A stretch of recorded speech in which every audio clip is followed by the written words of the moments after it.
Hello students, welcome again.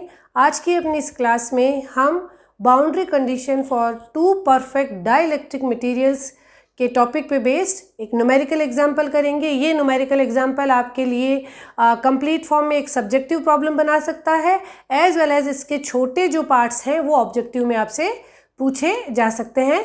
तो हम इसे डिस्कस करते हैं। The numerical problem says the region y is less than 0 contents a dielectric material with ER1 epsilon R1 equals to 2.5, whereas y is greater than 0 region has ER2 equals to 4.0. Let E1 equals to minus 30AX plus 50AY plus 70AZ volt per meter. Find ET1, EN1, theta1, DN2, DT2 and theta2. Okay हमने अपने previous video में ये सारे components का आपस में क्या correlation है और क्या कंक्लूडिंग फार्मूलाज थे वो बहुत डिटेल में डिस्कस कर लिए हैं। तो आज के न्यूमेरिकल एग्जाम्पल को सॉल्व करने से पहले आप प्रीवियस वीडियो देखिए और फिर उस कॉन्सेप्ट बेस इसे आप ज़रूर से प्रैक्टिस करें। तो हमने अगर हम इस पर्टिकुलर कंडीशन की बात करें तो पहले आप ये देखिए कि इस कंडीशन में आपको जो रीजन डिफाइंड है वो रीजन क्या है, y equals to 0, y is less than 0 and y is greater than 0। What does it mean? ये y, अगर हम ये x, y और z एक्सिस की अगर बात करें तो हम ये पार्टीशन करते हैं, ये पार्टीशन। ओके, इस पार्टीशन के लेफ्ट में आपका y इज लेस देन 0 है, ये आपका हो गया रीजन 1 जिसकी ER1 रिलेटिव परमिटिविटी आपको दी गई है 2.5 और y is greater than 0, y is greater than 0 की अगर बात कर रहे हैं तो ये हो गया आपका रीजन 2 जिसकी परमिटिविटी आपको दी गई है ER2 equals to 4.0।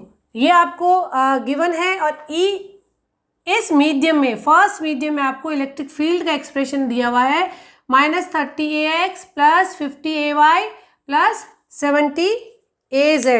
I rewrite E1 equals to minus 30AX plus 50AY plus 70AZ volt पर मीटर।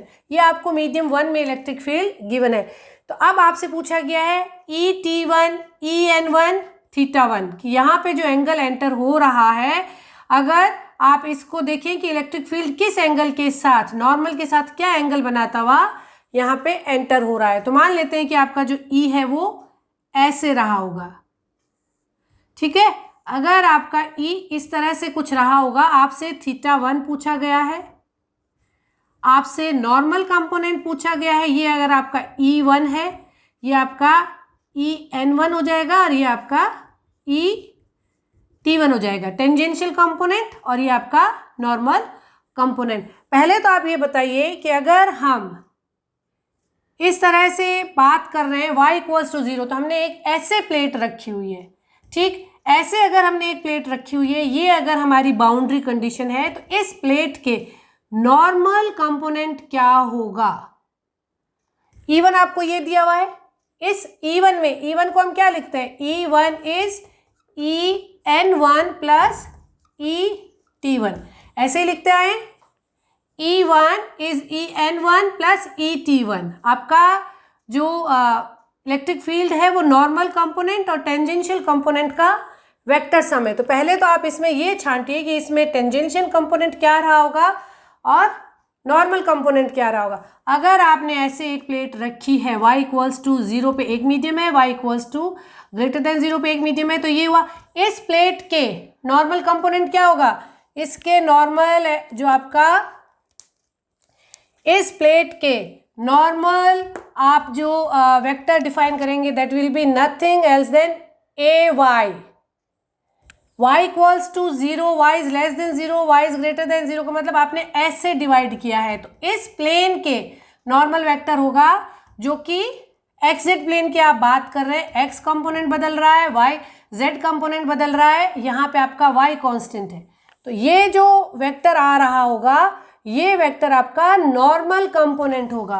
तो आप अगर इस गिवन वेक्टर में से नॉर्मल कंपोनेंट निकालेंगे तो En1 क्या होगा, नॉर्मल कंपोनेंट वो होगा जो y एक्सिस के अलोंग है, दैट विल बी 50ay। ठीक है, ये जो आज हम प्रॉब्लम डिस्कस कर रहे हैं ये प्रॉब्लम बहुत इम्पॉर्टेंट है, क्योंकि ये किसी भी तरीके का कॉम्पिटिटिव एग्ज़ाम हो, चाहे आप एसएससी जेई का एग्ज़ाम दे रहे हैं, आप स्टेट पीएससी का एग्ज़ाम दे रहे हैं, आप बीटेक का एग्ज़ाम, गेट का एग्ज़ाम, ईएससी का एग्ज़ाम, ये जो बेसिक्स पे बेस्ड आपका प्रॉब्लम है, ये कभी भी आउट ऑफ सिलेबस नहीं डिक्लेयर होता, और ये आपको बेसिक इंजीनियरिंग के मोड में आना बहुत ज़रूरी है।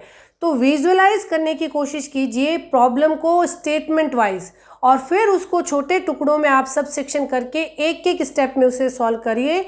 इलेक्ट्रोमैग्नेटिक फील्ड थ्योरी अगर आप विजुअलाइज कर पा रहे हैं तो सबसे जल्दी अटेम्प्ट होके और करेक्ट अटेम्प्ट होके हाई स्कोर दिलाने वाला सब्जेक्ट है। आई बात समझ में? पहले आप इस इलेक्ट्रिक फील्ड के टेंजेंशियल और नॉर्मल कंपोनेंट निकालिए।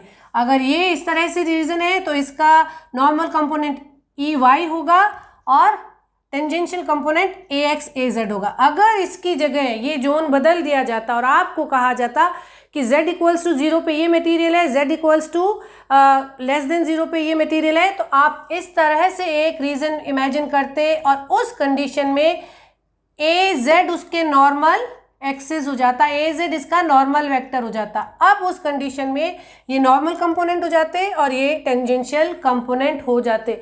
ये जो छोटा डिटेल है, रीजन के अकॉर्डिंग आप किस तरीके से डिवाइड करेंगे अपने गिवन इलेक्ट्रिक फील्ड को, ये एक आपका इम्पॉर्टेंट स्टेप है। उसके बाद आप सारी कैलकुलेशन जो लास्ट वीडियो में हमने फॉर्मूलाज डिस्कस किए थे उस पे बेस्ड बहुत आसानी से बहुत जल्दी कैलकुलेट कर लेंगे। तो En1 आपने कैलकुलेट कर लिया, नॉर्मल कंपोनेंट जब आपने रीजन ऐसे रखे हो, ठीक है, ये हमने यहाँ पे डिटेल में आपको समझाए। और En1 अगर आपने कैलकुलेट कर लिया तो आप T1 कैलकुलेट कर लेंगे। बचा हुआ जो भी आपको वेक्टर है वो सारा टेंजेंशियल कंपोनेंट है, -30AX प्लस 70AZ। अगर आपसे En1 का मैग्नीट्यूड पूछा जाता है, अगर प्रॉब्लम में सिंपल En1 लिखा है तो आप वेक्टर पूछ रहे होंगे, अगर बोल्ड में आपसे En1 लिखा है तो they are asking for the magnitude of normal component. तो ऑप्शन में आपको एक एब्सोल्यूट वैल्यू दी होगी तो आप मैग्नीट्यूड भी आपसे पूछा जा सकता है। En1 will be 50।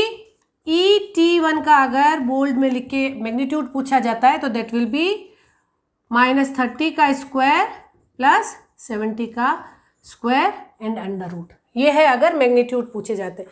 En1 आ गया, T1 आ गया। अब अगर आपसे, अब हम सेकंड स्टेप यहाँ पे कैलकुलेट कर लेते हैं। Dn1, अभी हम इसी जोन की बात कर रहे हैं, इसी जोन की y इज लेस देन 0 की बात करें, इसी जोन की ना ER1 की ही बात कर रहे हैं। तो Dn1 will be ER1 E0। D क्या होता है? D is epsilon E। ये एप्सिलॉन है इस मटेरियल की परमिटिविटी, आपको दिया गया ER1। अगर आपको परमिटिविटी लिखनी है तो आप उसे लिखते हैं ER1 epsilon not, epsilon R1 epsilon not, इस तरह से लिखते हैं। तो ये आपने लिखा Dn1 will be epsilon R1 epsilon not En1। Okay, that will give you, ER1 आपको दे रखा है 2.5 इंटू 8.85 इंटू 10⁻⁻12। En1 क्या है? 50AY। यूनिट इसकी हो जाएगी कूलाम पर मीटर स्क्वायर। इसको कंसिडर करेंगे तो नैनो या पिको कूलाम में आ जाएगा। इसी तरीके से आप T1 निकालिए। T1 क्या होगा?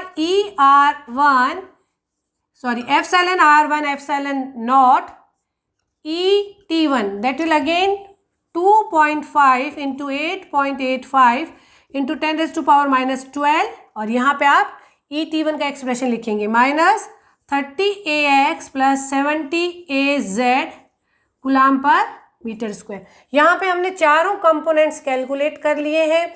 मैग्नीट्यूड पूछा जाए तो आप मैग्नीट्यूड भी बहुत आसानी से मेंशन कर सकते हैं।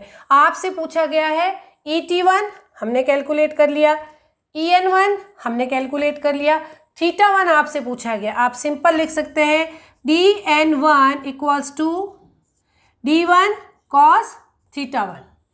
इस फॉर्मूला पे बेस्ड, या आप यहाँ पे इससे निकाल सकते हैं EN1 will be E1 cos θ1। EN1 का मैग्नीट्यूड आपके पास है, E1 का आपको मैग्नीट्यूड निकालना होगा। E1 का मैग्नीट्यूड निकालने के लिए आपको इस सब का सम करेंगे। ऐसे करके जब आप θ1 निकालेंगे तो आई होप कि ये कैलकुलेशन पार्ट आप कर लेंगे और you will calculate θ1 will be 56.7 degree. ये हो गया आपका तीसरा आंसर भी। फिर आपसे पूछा गया है DN2। वेरी सिंपल, जब दो परफेक्ट डाइलेक्ट्रिक मटेरियल हमने पढ़े थे उसमें हमने पढ़ा था DN2 will be equals to DN1। Perfect dielectric material के लिए क्या हमने बाउंड्री कंडीशंस पढ़ी थी? ET1 will be ET2। Okay, second हमने पढ़ा था DN1 will be equals to DN2, ये हमने पढ़ी थी। तो DN2 आपके पास आ गया, DN2 will be equals to DN1। DN1 हमारा ये है।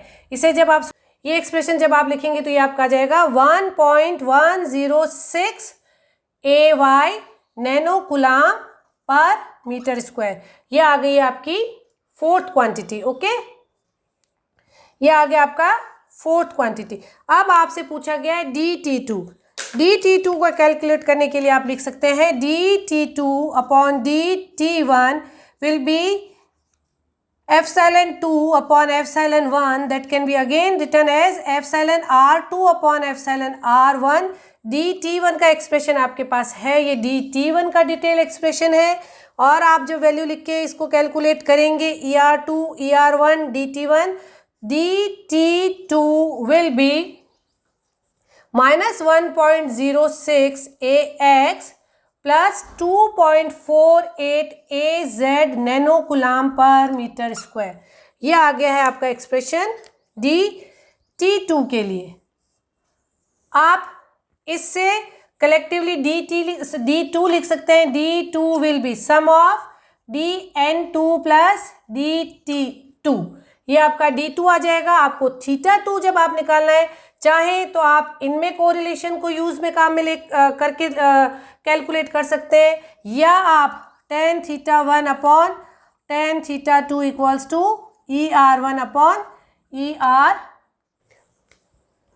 तो आप या इस कोरिलेशनशिप से आप निकाल सकते हैं θ2, या आप tan θ1 upon tan θ2 equals to ER1 upon ER2 से अपना फॉर्मूला रख के θ2 कैलकुलेट कर सकते हैं। और θ2 विल बी 67.7 डिग्री। ओके, ये एक बहुत ही basic but very elementary as well as very important example problem है, जो समराइज करती है छोटे छोटे आपके कॉन्सेप्ट्स को मीडियम 1 से मीडियम 2 में इलेक्ट्रिक फील्ड का ट्रांसमिशन जो है वो किस तरह से डिफरेंट पैरामीटर्स को मॉडिफाई करेगा।